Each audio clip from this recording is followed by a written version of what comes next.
नमस्कार, तेजस्विनी में आप सभी का स्वागत है। हिमालय, पहाड़ों और उसकी नदियों की सुध लेने वाली, समाज के लिए समर्पित, महिलाओं के सशक्तिकरण के लिए समर्पित, गांधीवादी जानी मानी, और ऐसी गांधीवादी जिनको याद करेंगे लोग आने वाले वर्षों में भी। आज की हमारी तेजस्विनी राधा भट्ट।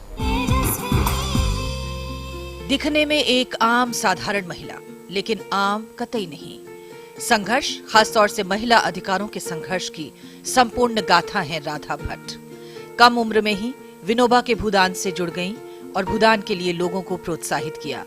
लंबे समय तक प्रमुख गांधीवादी सरलाबेन के सानिध्य में रहीं और आज भी कौसाने स्थित उनके लक्ष्मी आश्रम का सफलतापूर्वक संचालन कर रही हैं। आजीवन समाज सेवा के लिए प्रतिबद्ध राधा बहन भट्ट का संपूर्ण जीवन गांव और पहाड़ों की यात्राओं में बीता, जिनके माध्यम से राधा भट्ट ने खासतौर पे महिलाओं को उनके अधिकारों के प्रति सजग किया। गांधी युग के बचे हुए थोड़े से गांधीवादियों में प्रमुखता से शुमार किए जाने वाली राधा भट्ट हैं हमारी आज की तेजस्विनी। तो आइए मिलते हैं जानी मानी गांधीवादी और समाज सेविका राधा भट्ट से। बहुत बहुत स्वागत है तेजस्विनी में आपका राधा जी। धन्यवाद। ये बताइए कि इतनी सारी आप पदयात्राएं करती हैं, लगातार देश में भ्रमण करती हैं, तमाम आंदोलनों की आप अगुवा रही हैं, आप उसमें शामिल रही हैं, कैसी इतनी पदयात्राएं आप करती हैं?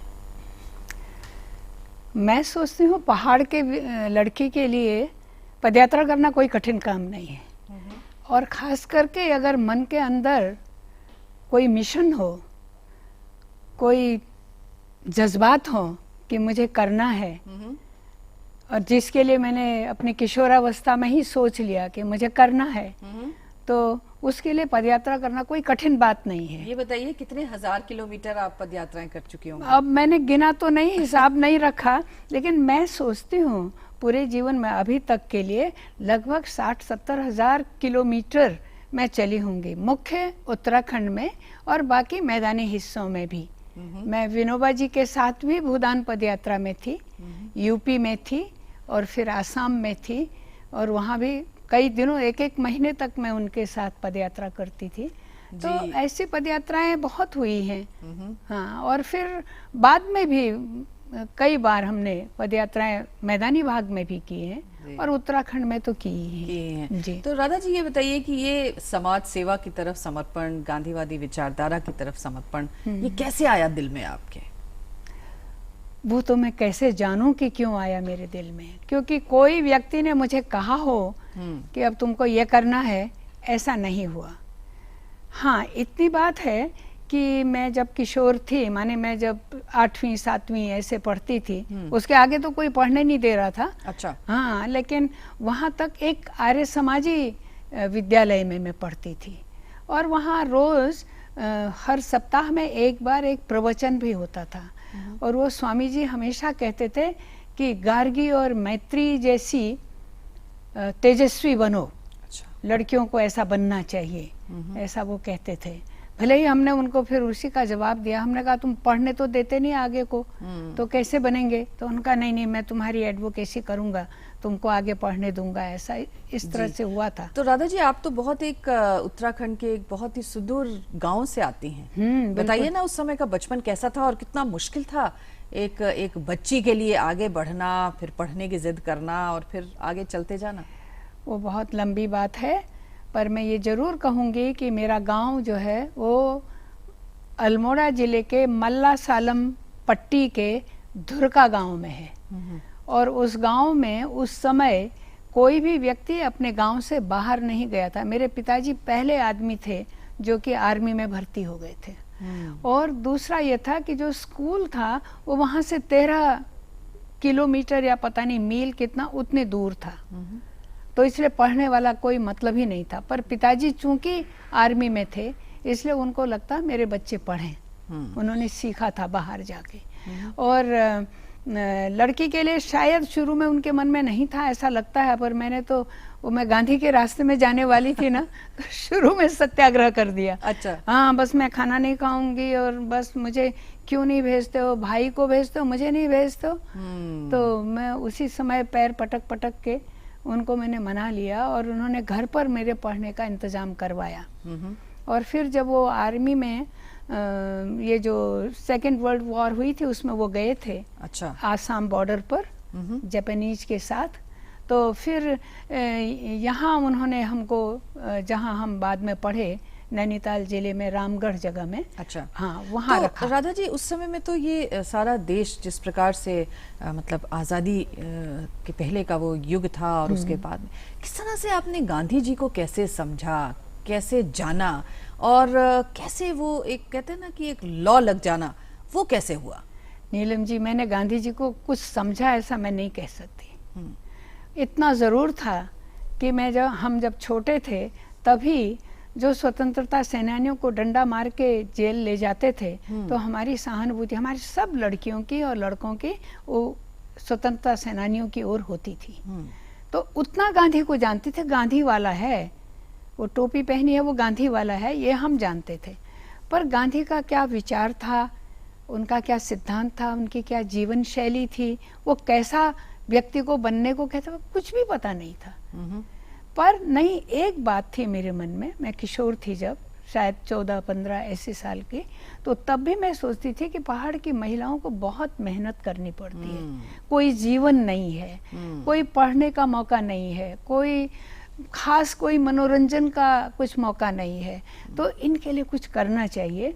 ऐसा पता नहीं क्यों मेरे अंदर आया था। शायद अपनी माँ को देख के आ गया या चाची को देख के या गांव की स्त्रियों को देख के, ऐसे किसी को भी देख करके मेरे मन में आया। और तब मैंने सोचा कि मुझे समाज में कुछ करना चाहिए, शादी नहीं करनी चाहिए। ये मेरे मन में आ गया। और फिर आपने आजीवन विवाह नहीं किया? हाँ, नहीं किया। वो मैं अपने माता पिता को भी धन्यवाद देती हूँ कि उन्होंने जबरदस्ती धकेल के पालकी में नहीं बिठा दिया कि जाओ अपने ससुराल, ऐसा नहीं किया। शायद उसकी वजह ये कि आपका रास्ता ही कुछ और था। हाँ। तो फिर ये रास्ता लक्ष्मी आश्रम की तरफ मुड़ा और वो आपके जीवन में एक बहुत बड़ा पड़ाव था। पिताजी ही ढूंढ के लाए कि लक्ष्मी आश्रम एक जगह है जहाँ समाज सेवा की जा सकती है, और सरला बहन जी ने शुरू कर दिया था उसको। उन्होंने 46 में शुरू किया, मैं 1951 में के शुरुआत में 1 जनवरी को वहाँ पहुँची। तो इस तरह से थोड़े ही समय के बाद मेरा भी शुरू हो गया लक्ष्मी आश्रम के साथ इतिहास। जी, तो सरला जी तो हम जानते हैं एक ब्रिटिश महिला थी, लेकिन वो फिर आजीवन यहीं रही और आपको बड़ा सानिध्य मिला है उनका। किस तरह के वो पल थे, किस तरह का वो डिसिप्लिन था, किस तरह की वो सीख थी जो आपने वहां से सीखी? एक बात यह है, सरला बहन का अपना जीवन ऐसा था कि कोई भी उससे प्रभावित भी हो सकता था और करने के लिए प्रतिबद्ध भी हो सकता था कि नहीं मुझे ऐसा ही करना है। मेरे लिए तो कम से कम ऐसा ही हुआ कि सरला बहन इतनी निर्भीक थी, और उनकी निर्भीकता का जो मुख्य कारण था कि वो बहुत सच्ची थी, बहुत सत्यता थी।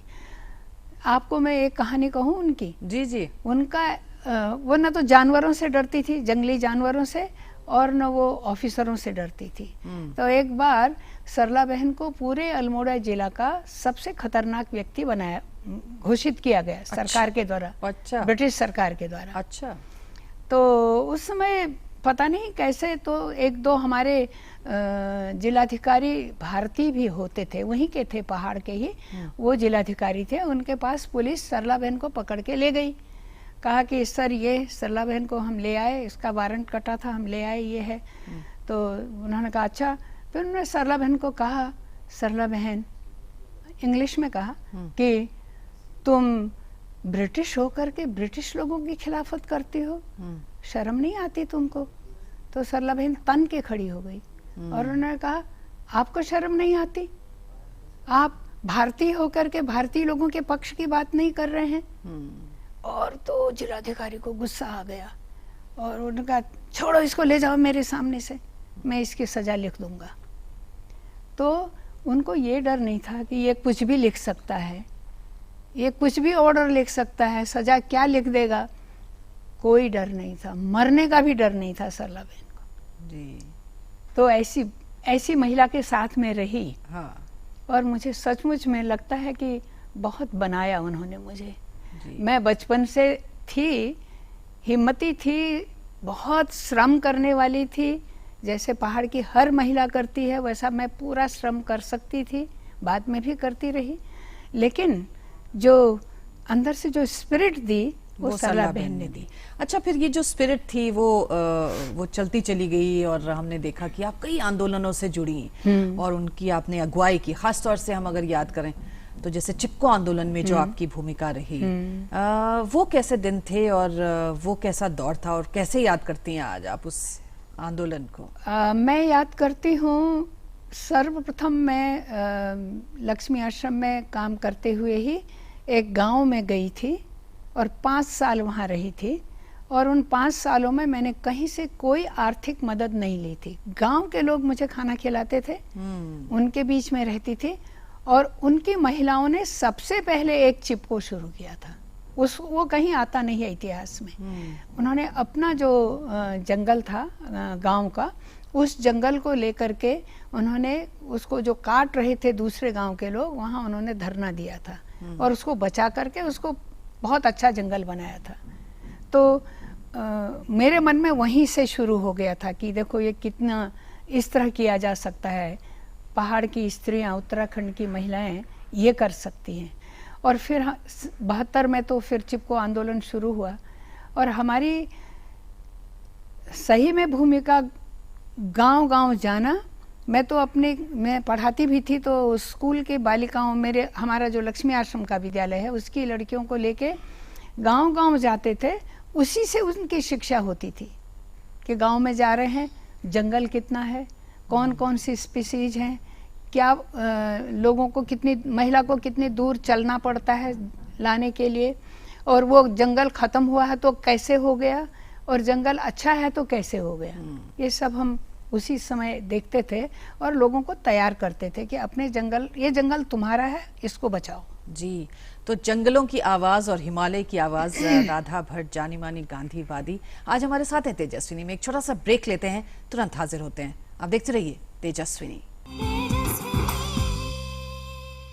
क्यों बहनों, मिल गई ना खबर कैंप की? हाँ आशा, तू तो वहाँ मेरी नजर का इलाज करवा। नजर ही नहीं चाची, नाक, कान, त्वचा, शुगर, बीपी या कोई यौन रोग हो, सेहत और इलाज की मुफ्त सुविधा अब हमारे घर पर ही आ गई है।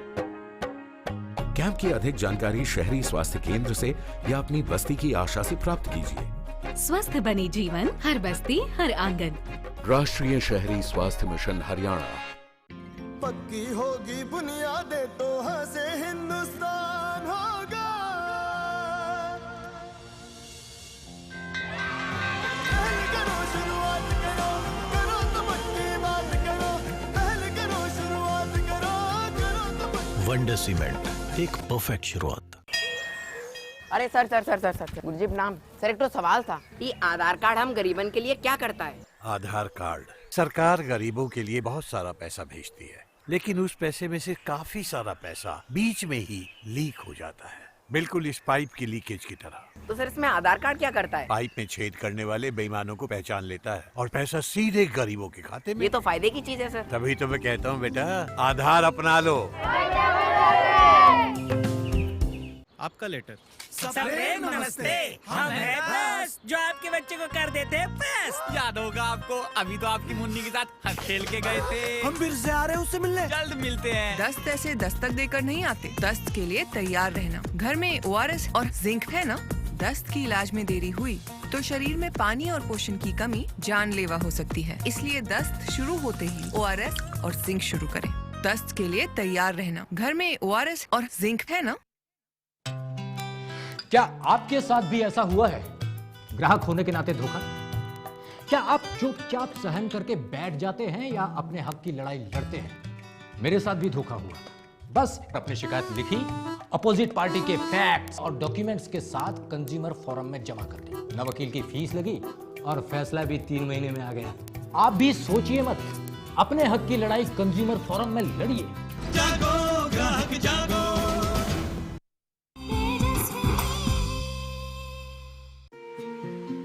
राधा भट्ट की सही पहचान महज एक गांधीवादी तक ही सीमित नहीं है। राधा भट्ट उन तमाम आंदोलनों की अगुवा नहीं है जो पहाड़ों, खासतौर से महिलाओं के जीवन से ताल्लुक रखते हैं।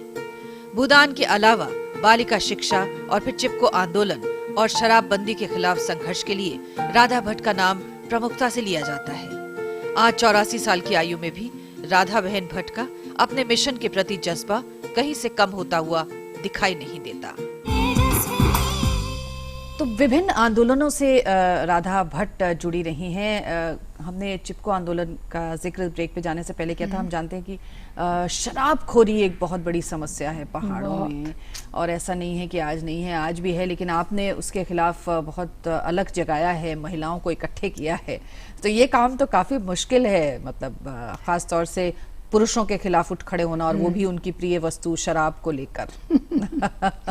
सही बात है। और सरकार के खिलाफ खड़े हो जाना, क्योंकि सरकार को उसका राजस्व चाहिए। और वो जब हम कहते हैं, जब हम यूपी के अंदर थे, अभी तो उत्तराखंड में हैं, तो यूपी सरकार भी वैसी थी और उत्तराखंड सरकार भी वैसी ही है कि उनको राजस्व शराब से ही चाहिए। और कहेंगे तुम्हारा विकास करेंगे, और विकास के लिए जितना पैसा देते हैं उससे अधिक तो शराब से ले जाते हैं लोगों की जेबों से। तो बात यह है कि हमने सबसे पहले गरुड़ एक जगह है, वहाँ से शराब का शुरू किया था। एक घटना घटी थी, हम एक छोटा क्लिनिक चलाते थे, उसमें एक महिला आई थी जो पेड़ से गिर गई थी, और जब मैं उसका ड्रेसिंग कर रही थी तो मुझे उसके मुंह से शराब की बदबू आई थी। तब हम उन गाँवों में चले गए, उसको ट्रीट किया, वो अच्छी हो गई। तब हमको पता चला कि बहुएं तक शराब पीने लगी हैं। कैसे पीती हैं? घर से धान ले जाती हैं, वो दुकान में दे देती हैं, और दुकानदार उनको थोड़ा सा ऐसे पिला देता है।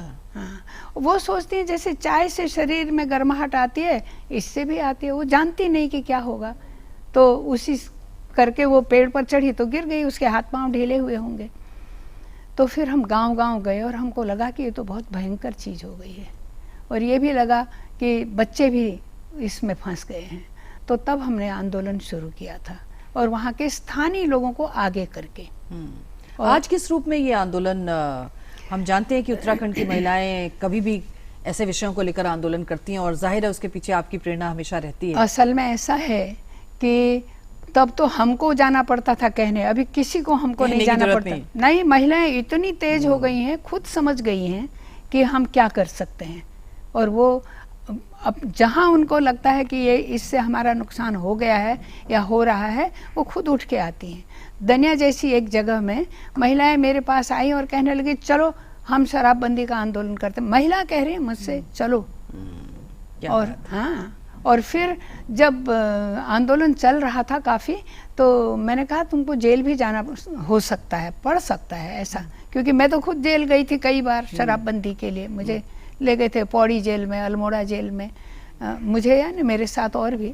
तो फिर वो महिला घर गई और जाके कहने लगी अपने घर में कि मुझे कल को गिरफ्तार करके ले जाएंगे, इसलिए पड़ोस वालों तुम मेरी भैंस को घास डाल देना, यहाँ घास रखिए, ऐसा करना। तो ये तो महिलाओं की बात है ना। मैं कहती हूँ हम नहीं करते हैं, वो करती हैं। और मैं कहती हूँ मुझे उन्होंने बहुत सिखाया है। जो कुछ भी तेज है वो उनका दिया हुआ तेज है। मतलब ये जो तेजस्विनी हमारे सामने है वो उन्हीं का दिया है, उन महिलाओं का तेज शामिल है। बिल्कुल। विनोबा जी के साथ में भी तो आपने काफी, जैसे आपने कहा कि भूटान आंदोलन के दौरान, उस समय के क्या आपके संस्मरण है विनोबा जी के साथ? क्या कहकर बुलाते थे वो आपको? हाँ, विनोबा जी के साथ जब हम पदयात्रा में थे तो विनोबा जी तो उसको जंगम विद्यालय कहते थे, माने चलते फिरते वो हर कार्यकर्ता को कुछ कुछ सिखाते थे। तो हमेशा मुझे पूछते थे आजकल क्या अध्ययन चल रहा है। अध्ययन से मतलब उनका साधारण किताब से नहीं होता था। गीता पढ़ रही हो, उपनिषद पढ़ रही हो, या कोई और दूसरी ऐसी पुस्तक पढ़ रहे हो जिसमें ज्ञान है। और उनका बहुत विचार था कि लड़कियों को ब्रह्मवादिनी बनना चाहिए, तो वो हमको वैसा ही बनाना चाहते थे। तो ये उस समय की बात है। पर जब वो फिर अपने आश्रम में आ गए तो मैं तो तब भी जाती थी। मैं उनके साथ यूपी में लगभग 15-20 दिन पदयात्रा की थी, और आसाम में पूरा 1 महीना। तो फिर बाद में भी उनके आश्रम में जाती थी। वो जहाँ बैठते थे सामने बिल्कुल आगे से रास्ता था, तो वहाँ से हम लोग इधर आते थे। मैं इधर आती तो दूर से कहते थे देखो वो हिमालय आ रहा है। क्या उन्होंने मेरा नाम ही हिमालय रख दिया था। नहीं, आज भी याद करती हूँ सचमुच में। गजब के आदमी थे। और कार्यकर्ताओं को बहुत कैसे वो कार्यकर्ता को उत्साहित कर देते थे। एक बार कहने लगे, मैं सुबह उठता हूँ ना, तुम लोग विष्णु सहस्र नाम पढ़ते हो, मैं अपने कार्यकर्ताओं के सहस्र नाम याद करता हूँ, सुबह को याद करता हूँ, उसमें तुम्हारा नाम भी है एक। और तो ये जो हिमालय आपको कहते थे, हम जानते हैं कि आप पर्यावरण के लिए और प्रकृति के लिए, पहाड़ों के लिए भी उसी प्रकार से काम करती। क्या हालत आज देखते हैं आप पहाड़ों की, नदियों की, कहाँ पाती हैं इनको? देखिए, मैं उत्तराखंड की बात ज़्यादा कहूँगी, यद्यपि मैं पूरे हिमालय को जानती हूँ, त्रिपुरा से लेके कश्मीर तक सब जगह गई हूँ, सब जगह मेरे साथी हैं, सब जगह लोग काम करते हैं। पर मुझे ऐसा लगता है कि हिमालय के प्रति हमारे लोग सीरियस नहीं हैं। हिमालय को बहुत केयर चाहिए, और हिमालय बहुत बड़ी एसेट है हमारे लिए। बहुत, मैं कहती हूँ पूरा उत्तर भारत अगर हिमालय नहीं होगा, आप सोचिए क्या होगा, रेगिस्तान होगा। तो इस बात को, इस तथ्य को समझ करके विकास की योजनाएं बननी चाहिए, वो नहीं हो रहा है। और हम अभी बहुत कोशिश कर रहे हैं हिमाचल में भी और उत्तराखंड में भी कि गवर्नमेंट से कहें कि आप एक पहाड़ के लिए अलग से विकास नीति बनाइए। जो कुछ मैदान में बनता है वही वहाँ बना दें। बिजली चाहिए तो तुरंत से बांध बना दें। उस बांध को बना के नदी का क्या होगा, पहाड़ का क्या होगा, लोगों का क्या होगा? आखिर लोग तो रह ही रहे हैं वहाँ, पीढ़ियों से रह रहे हैं। तो ये सब बात को नहीं सोचा जा रहा है, ये सबसे बड़ा दुख है। और हमने खूब कोशिश की है समझाने की। हमने अपने उत्तराखंड सरकार को भी बहुत समझाया है। जब खंडूरी जी थे तब तो उन्होंने एक बहुत बड़ी विशाल सभा की थी सरकारी कर्मचारियों की। तो ओपन माइनिंग के खिलाफ भी तो आपने काफी आवाज बुलंद की। हाँ, और अभी देखिए ओपन माइनिंग अभी भी बहुत चल रही है। हमने तो पूरा 2 साल लगाया था। एक जगह एक गांव की महिलाओं ने लगाया था, कहना चाहिए, उन्होंने ही बुलाया, उन्होंने कहा हमारे खेत खत्म हो गए हैं, उसमें मलबा बह के आकर के हमारे धान दबा दिए हैं, इसलिए हम कहते हैं कि हमारे साथ आओ। तो हम गए और हमने उनके आंदोलन को मजबूती दी और 2.5 साल में वो बंद हो गया। लेकिन अभी बहुत है, खास करके ये जो सोप स्टोन का खनन होता है वो बहुत है, और वो बिकता है अच्छे दाम में। तो सबको तो पैसा चाहिए, प्रकृति नहीं चाहिए, पहाड़ नहीं चाहिए, हिमालय नहीं चाहिए, हिमालय की नदियाँ नहीं चाहिए। बड़ा दुख है, लेकिन सवाल यह है कि हम भी तो लगे ही रहेंगे। जी।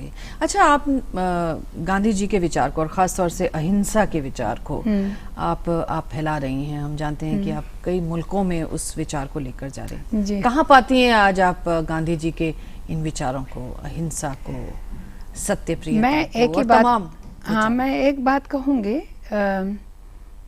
आज इच्छा सबकी हो गई है वायलेंस से बचने के लिए, गांधी का ही रास्ता है। इसलिए नॉन वायलेंस यानी अहिंसा का जो रास्ता है वो गांधी वाला रास्ता ही हमको लेना होगा। मैं आपको बताऊं, मैक्सिको में सबसे बड़ी यूनिवर्सिटी है ओनम यूनिवर्सिटी। तो वहाँ उन्होंने मेरे लिए एक राउंड टेबल कॉन्फ्रेंस की थी।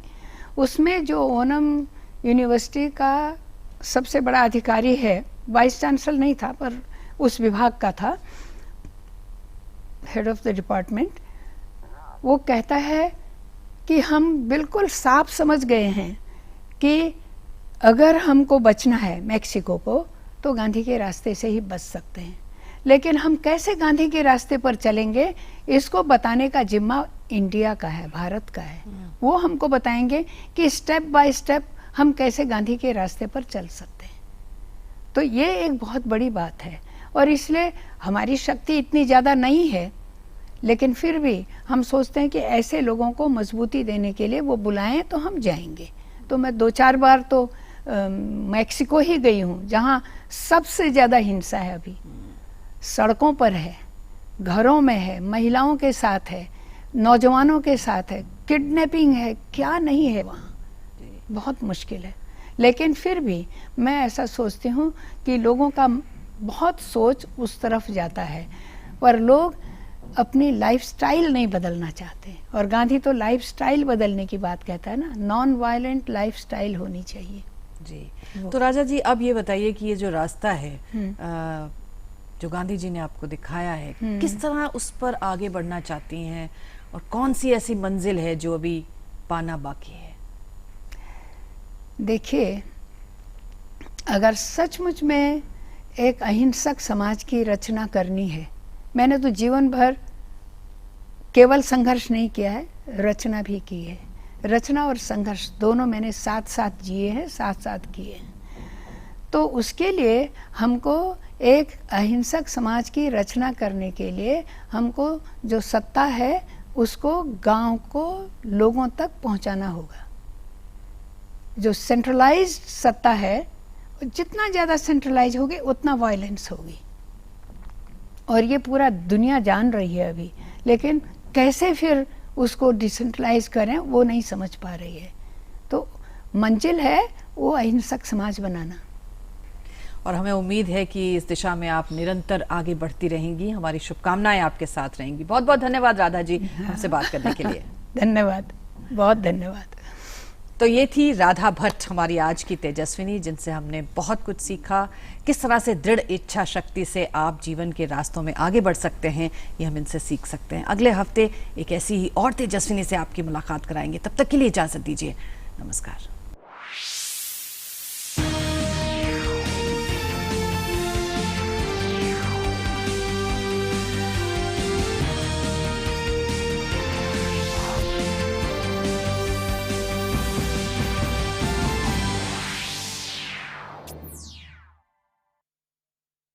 Jawbaz.